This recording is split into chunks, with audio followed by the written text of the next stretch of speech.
অসমবাসীক প্ৰায় ৩ বছৰ আগৰে পৰা মই জনাইছিলোঁ যে কাজিৰঙাৰ ওপৰত ৩০ কিলোমিটাৰ দৈৰ্ঘ্যৰ এখন এলিভেটেড কৰিডৰ হ'ব, যিয়ে কাজিৰঙাৰ বন্য জন্তুক বানপানীৰ সময়ত ৰক্ষা কৰিব।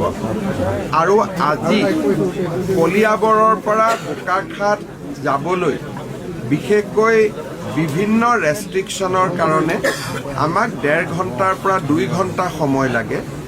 এই এলিভেটেড কৰিডৰটো হোৱাৰ লগে লগে আমি আধা ঘণ্টাৰ ভিতৰতে কলিয়াবৰৰ পৰা আমি বোকাখাট পাব পাৰিম।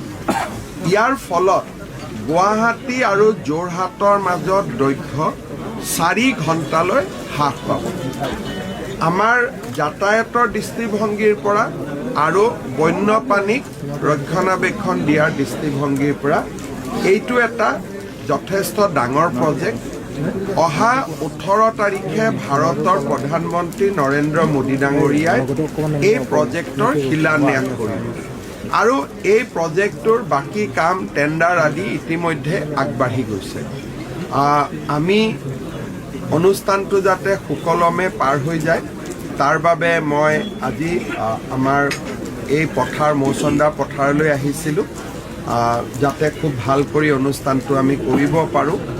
আমাৰ কাৰ্যকৰ্তাসকলকো লগ পালোঁ আৰু আমি আশা কৰোঁ যে সুন্দৰ সভা এখন আমি অনুষ্ঠিত কৰিম আৰু অসমবাসী ৰাইজক দিয়া এই উপহাৰ অসমবাসী ৰাইজে প্ৰধানমন্ত্ৰী ডাঙৰীয়াক নিশ্চিতভাৱে ধন্যবাদ জনাব।